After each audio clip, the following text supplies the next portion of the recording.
Welcome to Hood Champion Boxing and Sports.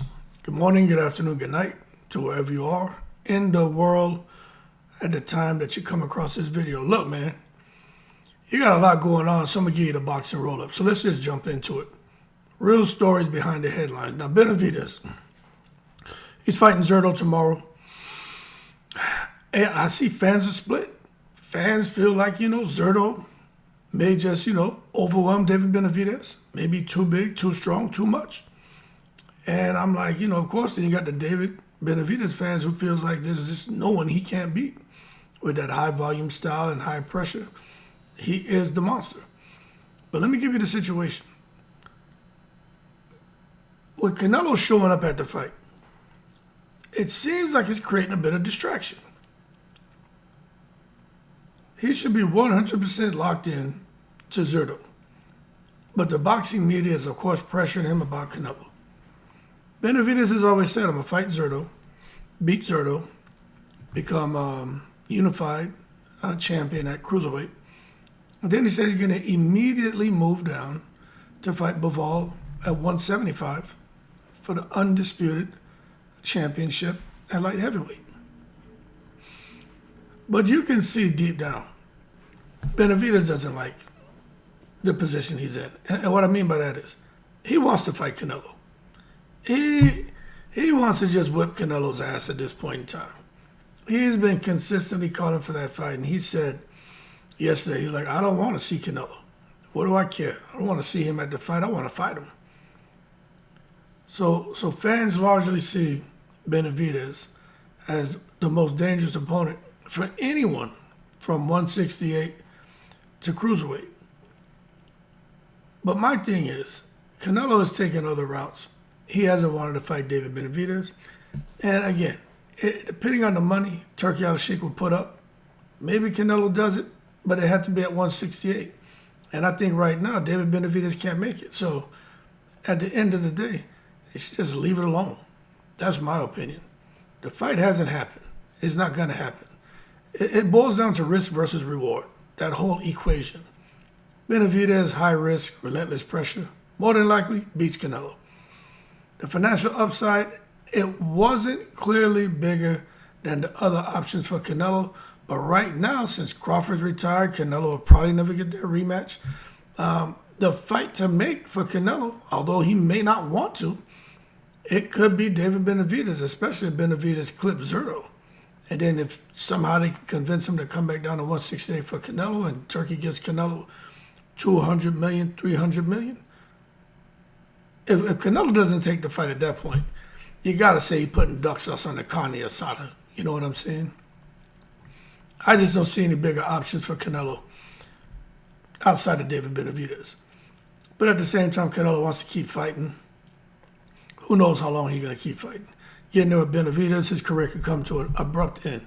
Because Benavidez is a beast. But at 168, I don't know. Canelo may have the advantage because that's a lot of weight to cut down for a guy like David Benavidez, who's already like 6'2". To come down from over 200 pounds to come down to 168, he may be a dead man walking. But again, when you look at both of these guys and the styles and you break that shit down, Benavidez, volume puncher, pressure, pace, accumulation. Canelo, counter puncher, elite timing, defense. Got a really good chin. But this is a fan demand fight, man. But it's also a career risk fight for Canelo, I'll be honest with you. I don't know if he wants to get in there and take those kind of risks here at the tail end of his career. But the reality is, the longer we wait, the more fans question it, the more pressure builds. But I'll be honest with you, I don't think we'll ever get it. Now, transitioning on, this Muhammad Ali Act. Let me tell you, if they're going to come and make amendments to the Muhammad Ali Act, then no longer call it the Muhammad Ali Act. Call it the Zuffa Act. I mean, they're going with this UFC-style structure, right? Now, not everybody's read through the Muhammad Ali Act. But, in a nutshell, it's designed to protect fighters from exploitation, separate promoters from managers. So now that you have these changes going on, it's controversial. Even though I'm pretty sure that everything's already been approved, it's a done deal. It's just all semantics, having Oscar De La Hoya, Nico Ali Walsh up there at the White House, and Nick Khan. That was just all a dog and pony show. You can tell. But as far as going to a centralized structure like the UFC, I think there's some potential benefits. Matchmaking could be easier. It could be a code of ethics. That way you cut down on all the social media drama and all of the ranting and raving that's taking place by boxers. And then also fighters stay active, clear ranking system.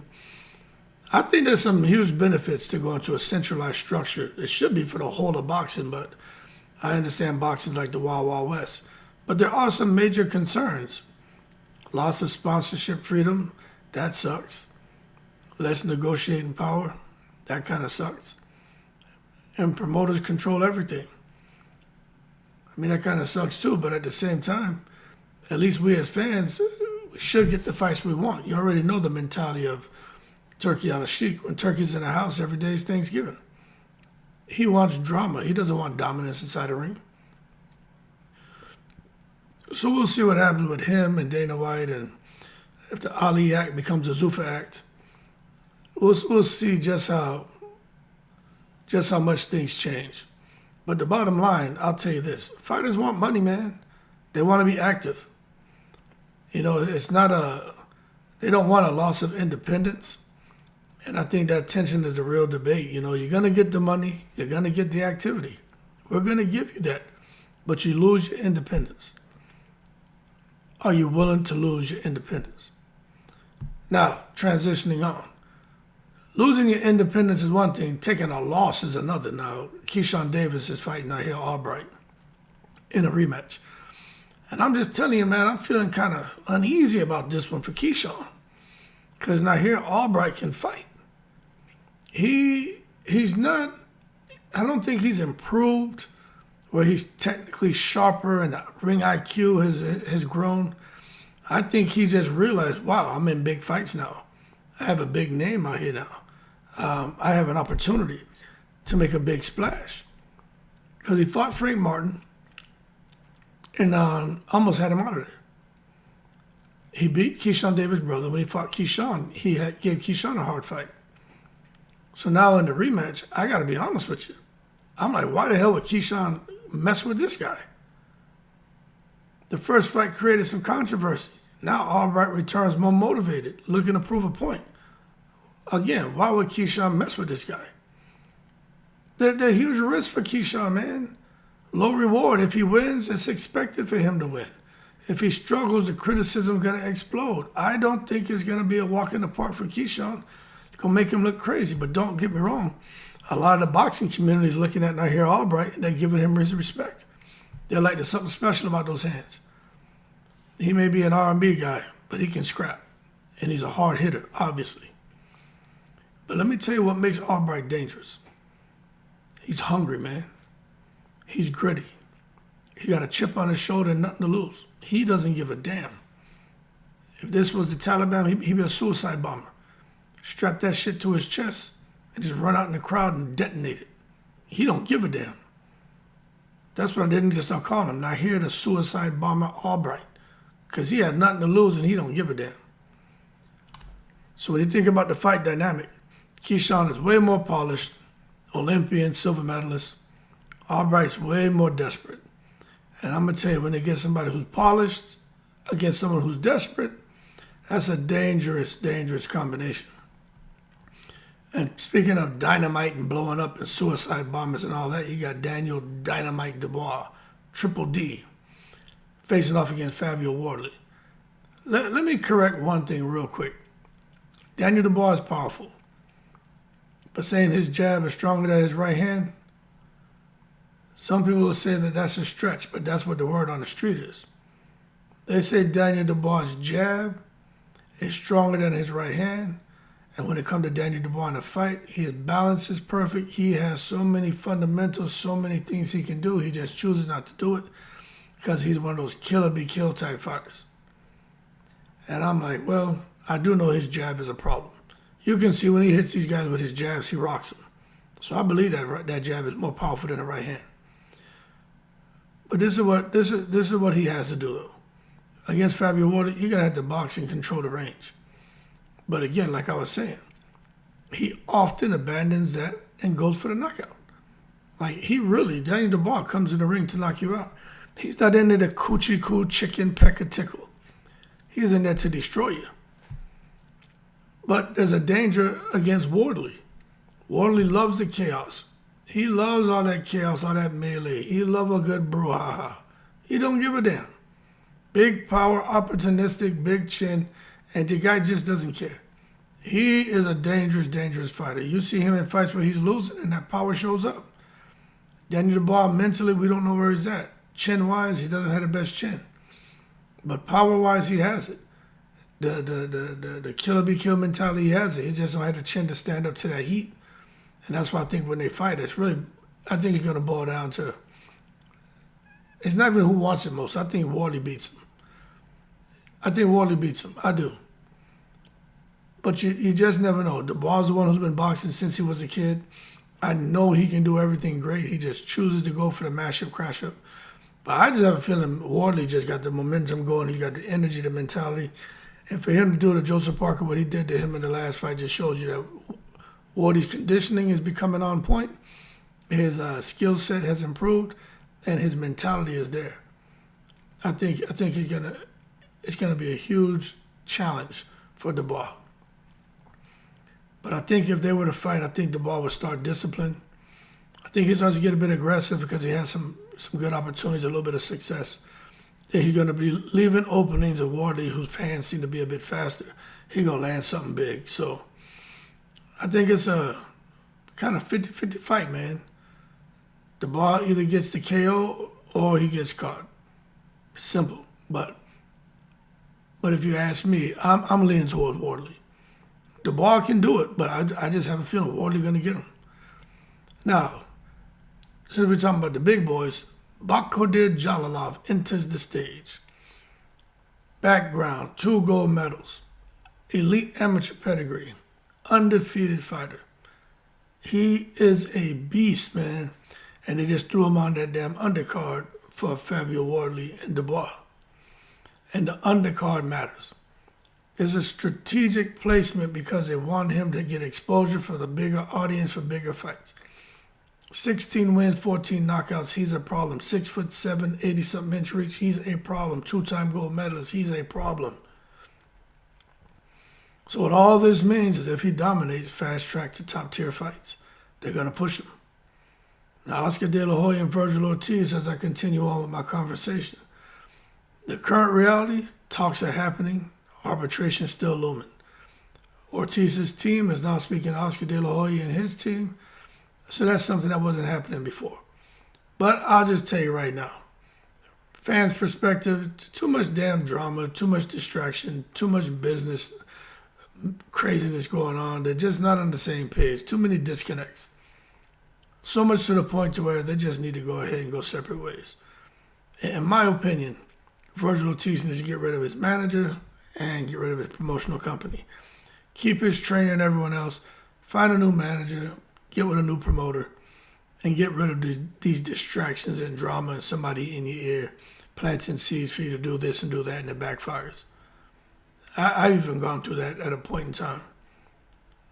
That's why you got to get away from emotional people that just want a bunch of drama and shit. Get away from them. Because there's a lot of fans who love Vergil Ortiz. That man should have already fought twice this year. Nothing going on.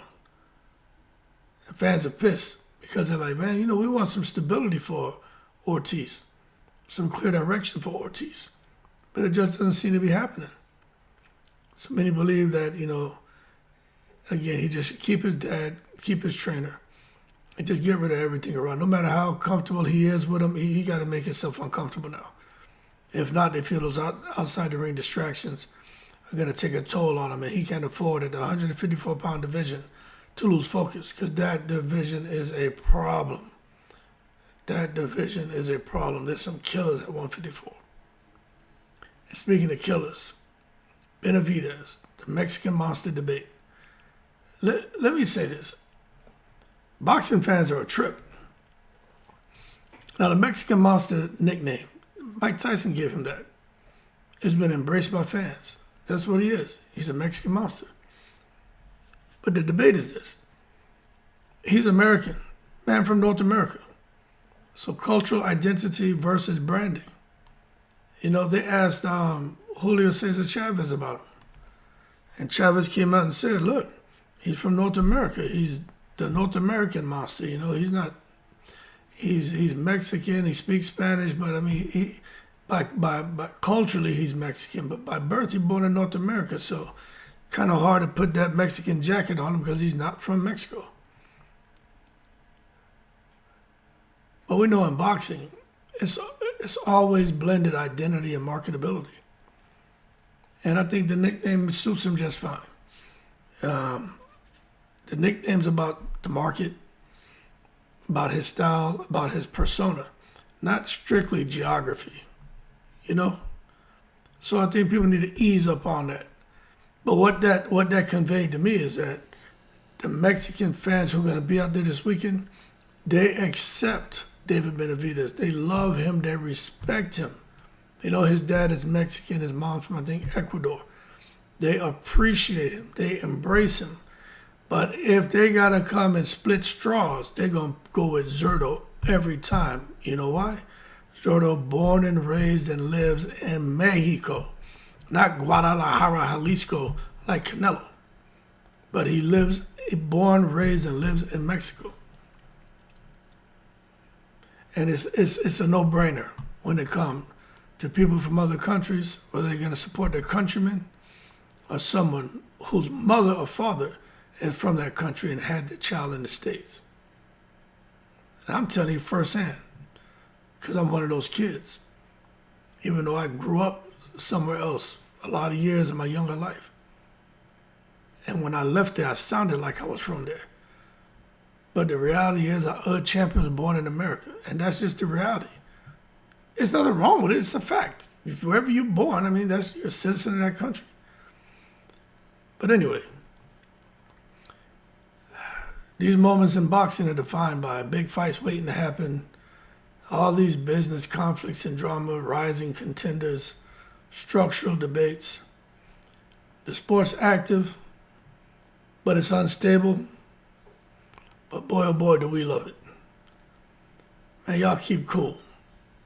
That's the roll-up. I'm in the breeze.